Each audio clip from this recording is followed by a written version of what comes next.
नमस्कार। आज हम एक ऐसी जगह की कहानी को डिकोड करने जा रहे हैं जहां अपराध और राजनीति आपस में इस कदर उलझे हुए हैं ना कि उन्हें अलग करना लगभग नामुमकिन है। जी हां, हम बात कर रहे हैं बिहार के मोकामा की। आज के इस डीप डाइव विश्लेषण में हम इस पूरे पॉलिटिकल मैट्रिक्स को गहराई से समझेंगे, बिना किसी लाग लपेट के और बिल्कुल ठोस तथ्यों के आधार पर। तो चलिए सीधा मुद्दे पर आते हैं। जेल की कालकोठरी के अंदर से बार बार लोकतांत्रिक चुनाव जीतना सुनने में किसी बॉलीवुड फिल्म का डायलॉग लग रहा है ना, लेकिन असल में ये बिहार की बाहुबली राजनीति का सबसे बड़ा और कड़वा सच है। आखिर कैसे कोई इंसान सलाखों के पीछे रहकर भी पूरी एक व्यवस्था चला सकता है? इसी सवाल का जवाब आज हमें खोजना है। शुरुआत करते हैं चैप्टर 1 से, मोकामा के बाहुबलियों की जड़ें। मतलब ये सब शुरू कैसे हुआ? देखिए, ये समझना बहुत जरूरी है कि इस इलाके में हमेशा से ऐसा माहौल नहीं था। एक वक्त था जब यहां सिर्फ प्योर क्रिमिनल गैंग्स हुआ करते थे, लेकिन फिर एक ऐसा दौर आया जब इन सिंडिकेट्स ने खुद को वैध राजनीतिक घरानों में बदलना शुरू कर दिया। जो ताकत कभी खून खराबे से मिलती थी, वो धीरे धीरे वोट बैंक में तब्दील होने लगी। ये पूरा एम्पायर कैसे खड़ा हुआ, इसकी टाइमलाइन काफी दिलचस्प है। बात है 1980 की, जब बिहार नेपाल बॉर्डर के कुख्यात तस्कर कामदेव सिंह का एक पुलिस एनकाउंटर में अंत हो जाता है। लेकिन उसका क्रिमिनल एम्पायर वहां खत्म नहीं हुआ। वो एम्पायर सीधा आ गया दिलीप सिंह के हाथों में, और 1990 आते आते दिलीप सिंह ने इसी बाहुबल का इस्तेमाल किया और 22,000 से ज्यादा वोटों से जीतकर सीधे विधायक बन गए। इसके बाद 2000 के दशक में इस विरासत की पूरी कमान उनके छोटे भाई अनंत सिंह के हाथों में आ गई। अब इन दोनों भाइयों के बीच ना एक बहुत ही गजब का डायनामिक सेट हो चुका था। इलाके के लोगों ने इनका नामकरण भी कर दिया था। बड़े भाई दिलीप सिंह, जो अब चुनाव जीत के बाकायदा एक माननीय मंत्री बन चुके थे, उन्हें कहा जाने लगा बड़े सरकार।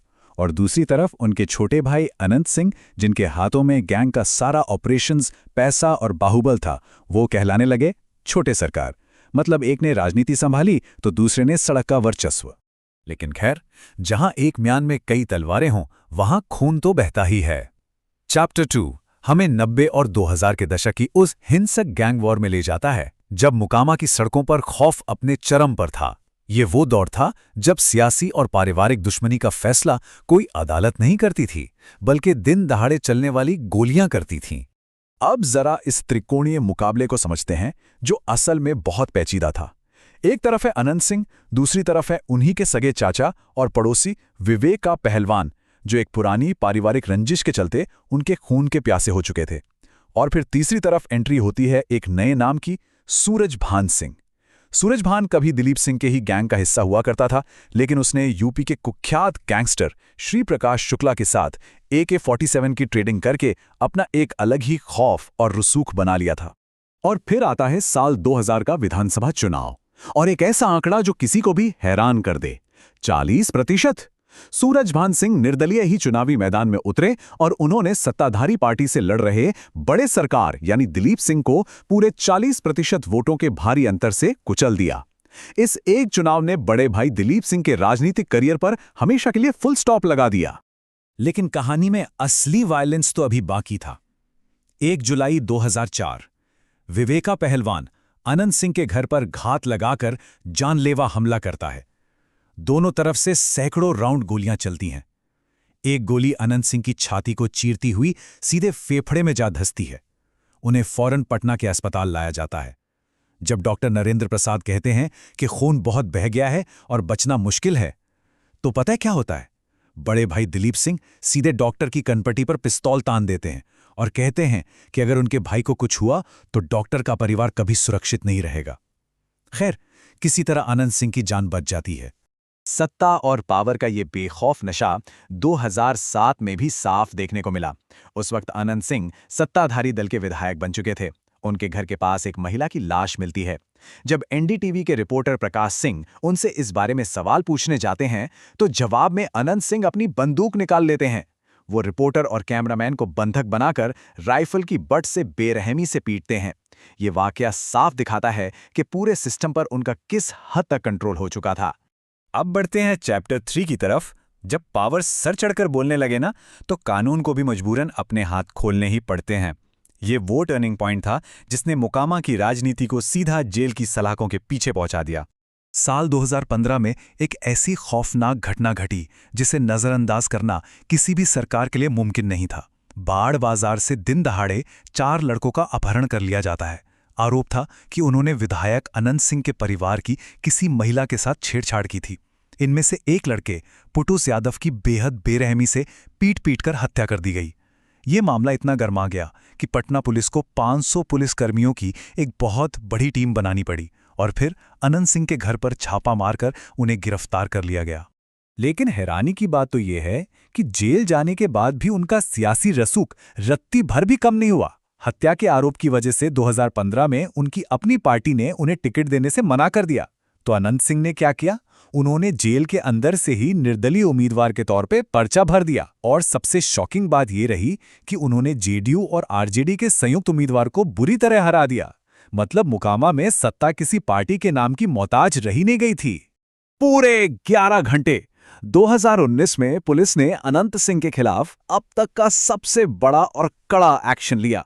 एएसपी लिपि सिंह की अगुवाई में लदमा में उनके पैतृक घर पर एक भारी भरकम रेड पड़ी। और ये कोई रूटीन रेड नहीं थी, बल्कि पूरे 11 घंटे तक चला एक बहुत ही सघन तलाशी अभियान था। और इस रेड में जो बरामद हुआ वो किसी भी इंसान के रोंगटे खड़े कर दे।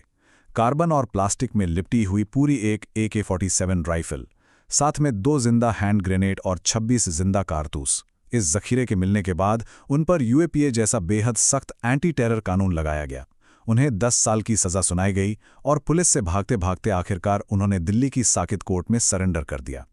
यहीं से शुरू होता है हमारा आखिरी चैप्टर, एक अटूट नेक्सस। ये हिस्सा समझना बहुत ज़रूरी है क्योंकि यहाँ हम देखेंगे कि कैसे इतने गंभीर मुकदमों, लंबी सज़ा और बदलती सरकारों के बावजूद क्राइम और पॉलिटिक्स का ये कॉकटेल आज के समय में भी एकदम सेफ और अनटचेबल है। राजनीति में वफादारी कितनी कच्ची होती है, इसका परफेक्ट उदाहरण है ये टाइमलाइन। 2019 में जब अनंत सिंह को टिकट नहीं मिला तो उनकी पत्नी ने सीधा कांग्रेस के टिकट पर चुनाव लड़ा। फिर 2020 में अनंत सिंह ने खुद आरजेडी के टिकट पर जेल के अंदर से चुनाव जीत लिया। और 2024 आते आते पॉलिटिकल हवा बदली तो उनकी पत्नी ने जेडीयू एनडीए गठबंधन का समर्थन कर दिया।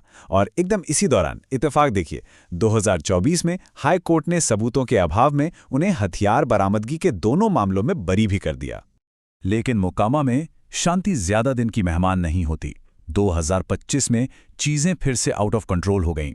जनवरी में 60 लाख रुपए के किसी विवाद को लेकर सोनू मोनू गैंग के साथ भयंकर गोलियां चली।